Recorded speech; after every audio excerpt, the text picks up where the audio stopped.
Hello, welcome back to our channel. I'm Elena. I'm Erin. What are we filming?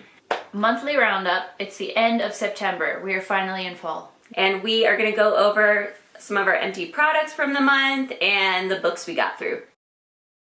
Alright, my first empty is my Holy Grail skincare product, the Emma Hardie Moringa Cleansing Balm. It is this ginormous container and you have to use your fingers, which I kind of don't like, and you dip in and you can see I've literally like destroyed it because I'll get every little morsel out. I use this in the morning and at night for my second cleanse usually. Really? That's your second cleanse? This is my second cleanse.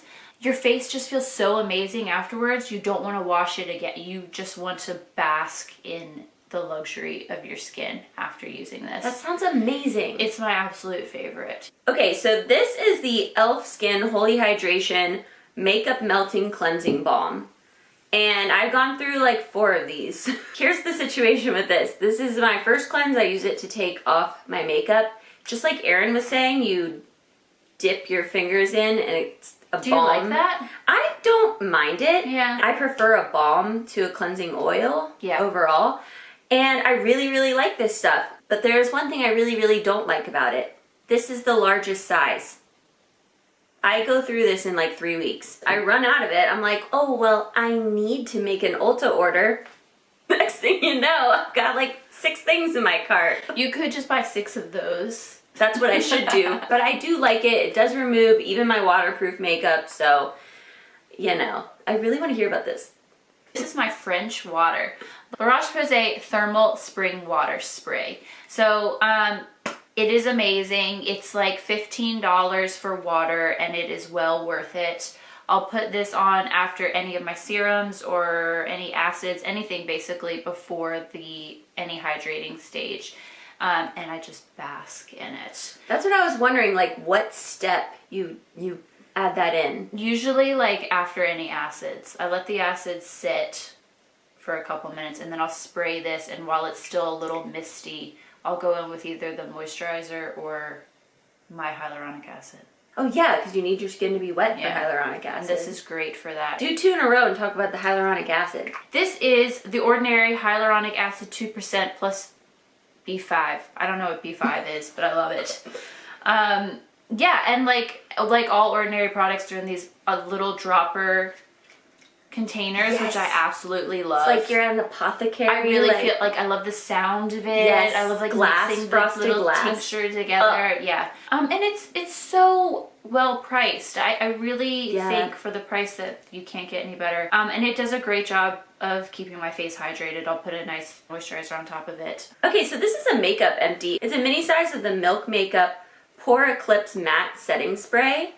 I did finish this. I don't know, man. Part of me thinks I should not buy mini sprays anymore. I bought the mini because I wasn't sure if I would like it and wanted to test it out. But I swear the spray nozzle on the minis is just not as good. Like the spray wasn't as even. It was kind of spitting at me like a little bit. So I feel like that sort of soured my experience with this product. I mean, does it mattify your skin? No, it's a spray. But it's definitely not as dewy as MAC Fix Plus or like the Rare Beauty Hydrating Mist. It is more of a setting spray for longevity, and I do think it was helping my makeup last longer. It's just hard to get even coverage with, so I don't think I'll be repurchasing the full size. My last one is the Bioderma Hydrobio Gel Cream. This is my usual moisturizer throughout the summer, and I go through a lot. I loved all my empties.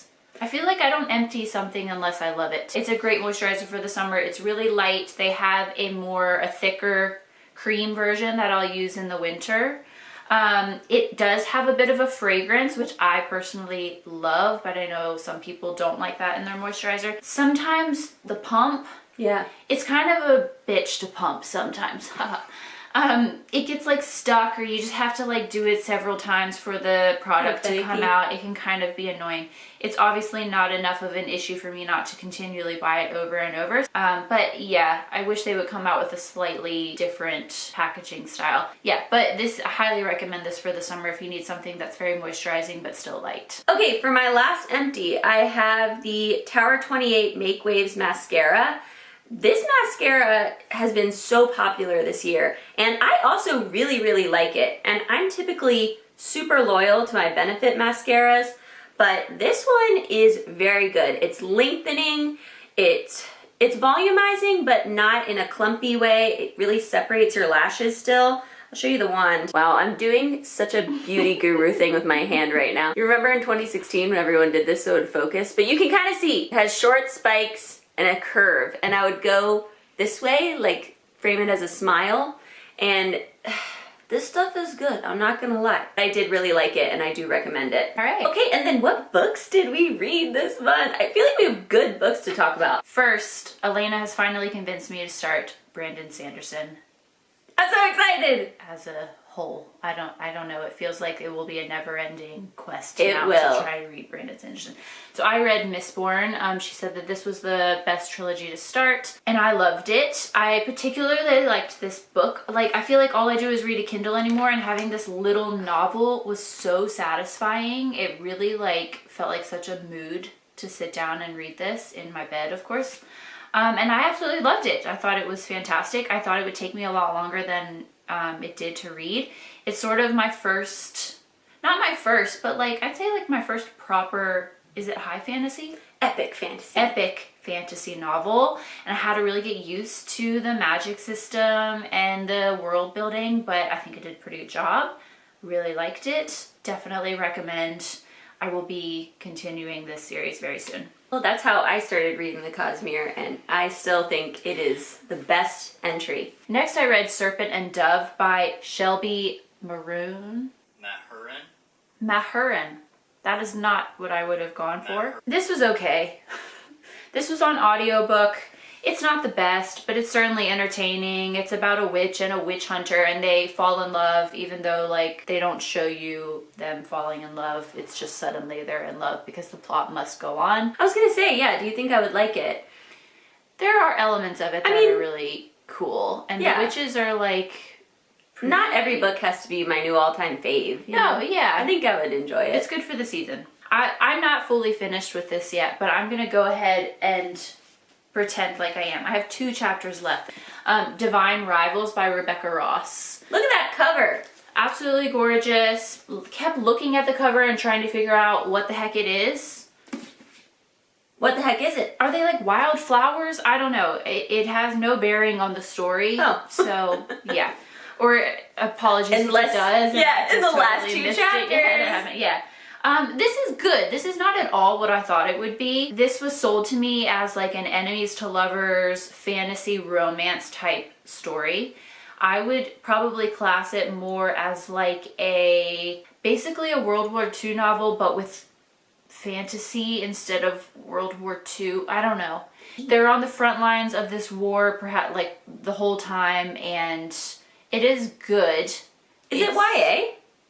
I don't know, but it reads YA. Okay, yeah. The romance is really sweet and endearing, and 2 lost souls kind of finding each other. And my favorite trope is a wonderful love interest who is just obsessed with the main character and is just so wholesome, and that's very much yes, we love an unproblematic fave. Exactly. It's 0.5 spice. I mean, it's pretty fade to black. I would prefer a little more action. Yeah, but it's definitely worth reading. You'll have to read it next. All right, so I mostly read this at the end of August, but I'm going to count it because I finished on September 3rd. Fourth Wing. It's behind me. Look. We found it at Costco. We found it Erin found it at Costco and was like, I'm buying this. And I was like, yes, you are. To be honest, I did not think I was going to like it. I am a skeptic when it comes to the romantasy genre. And what happens every time? And then I read it so I could talk to Erin about it, and damn it, it's so good. I really, really liked it. It is good. I mean, I think when I was hearing people review it, everyone talks about the romance, and I like the romance, and yes, there's a lot of romance, but there's dragons in this book. And the dragons are super cool. The more you learn about the dragons, the more into the book I became. Yeah. And people acted like there's barely any dragons and they get introduced way towards the end. No, there's dragons. If you like dragons, read the book. It's so good. It's very action-packed It's not just romance at all. Very likable main character. There are problems. Okay, parts, yes. But as a whole, it's an extremely entertaining read. Like, she's picked all the best tropes of all the fantasy and exactly romance what it and is. put it into a book. I mean, you can't not like that. Okay, the next thing I read this month, and then I listened to the audiobook of The Jasmine Throne by Tasha Suri. I really, really enjoyed this. It's a fantasy set in a alternate world, India, and it has a sapphic romance element. The magic was really interesting. It was extremely atmospheric, which I really appreciate, especially when I'm listening to an audiobook format for a book. I want to feel like transported. Yeah. It's really good. It had a very satisfying ending. It did the classic fantasy thing of being a bit slow in the first half and then suddenly it's going down. And it's really good. I really liked it. Then I read Book Lovers by Emily Henry. Another one that I didn't think I would like, but I read because Erin convinced me to. And guess what? I loved it. It was so good. It's good. At first when I was reading it, I was like, oh, it's this annoying rom-com trope of the type A, like Katherine Heigl type person. You know, like that's always who I picture. But I actually thought that the main character turned out to be really dimensional and layered and not just this stereotype. And she was kind of making fun of herself for being that stereotype, which I like. Oh yeah, and the best thing about this book, it's so funny. I was laughing out loud every single time I sat down to read this book. It is so smart and funny. The banter is really good. Yes. Yeah, and that banter really convinces you that they're falling in love. That it feels real. You know? Yes. Like, you have banter when you're falling in love. Yeah. We're the At least love we experts. do. Okay, and then my last book for the month was Weyward by Emilia Hart. Check out this cover. I mean... So pretty. Yeah. So this is like a witchy story. There are 3 POVs. They're all women, and they are related in some capacity. But they're hundreds of years apart, you know? Like, listen, I was gonna say just read it, but to be honest with you, it wasn't my favorite. I don't know. It took me a couple days after I finished it to really decide how I felt about the book. I think it's good. It's very sad, and that is not really my jam. I would highly recommend looking up some trigger warnings before you read this book, because there's some heavy stuff in here. It's a little bit intense, you know? And while I was reading it, at some points I was just like, okay, I think I need to be alone now. Like, the other thing that I will say about this book, I texted this to Erin and she was like, oh, there's a lot of bug talk. Descriptions of bugs. The bugs are landing on characters, sometimes in a friendly way and sometimes not. And of course, you know, they pick like cute bugs. I hate all bugs personally. I don't like bugs, but you know, in these types of books, they're never like, the cockroach crawled up. No, it's never a cockroach. It's always like a honeybee. But I don't want a honeybee on me either. No. Like, no. But very witchy. And if you don't mind bugs and you don't mind sad trigger warning stuff, you'll probably really like it. It's a vibe, I'm sure. Yeah, it's well written. Yeah. Okay, and now, is that all you've read? Yes. What do we have coming up?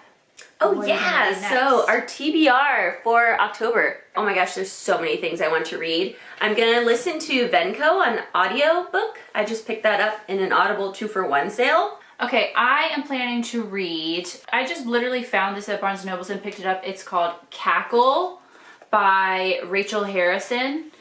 Just like a nice witchy quick read. It looks kind of fun. So that's probably first on my list. I also want to read Emily Wilde's Encyclopedia of Fairies by Emily Wilde. Everybody has great things to say. Lena says that it's really good. And then lastly, I'm going to get into the second in the Mistborn trilogy, The Well of Ascension. I am a second book in a trilogy kind of girl, so this one should hit really well for me. You're gonna like it, and she likes Ellen, so it's gonna go I'm good gonna be for fine. her. My TBR for October includes, oh, I know what it includes, The Poppy War. Oh yeah.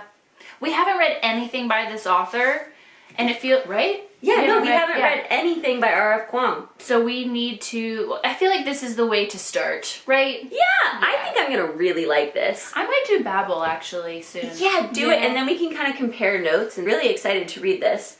I'm also going to switch it up and listen to a true crime on audiobook because, you know, spooky season. I'm going to listen to All That Is Wicked by Kate Winkler Dawson. It's a classic. I've never read it. I've never read any Kate Winkler Dawson. So I think I don't know if enjoy it is the right way to phrase it. It'll probably give me nightmares. And then, yeah, I also picked up this book, Hotel Magnifique by Emily J. Taylor. This was on buy one, get one 50% off at Barnes & Noble. And it gave me Night Circus vibes, which I really liked Night Circus by Erin Morgenstern. Is that right? That was off the top of my head. Yeah. And this has a similar vibe, except instead of a circus appearing overnight, it's a hotel that appears overnight. And there's sisters. That's all I know. Sounds good. So thanks for watching. If you like this video, please give it a like. Please subscribe to our channel, leave a comment, anything. We'll take it. Okay, thanks for watching. That was so fast.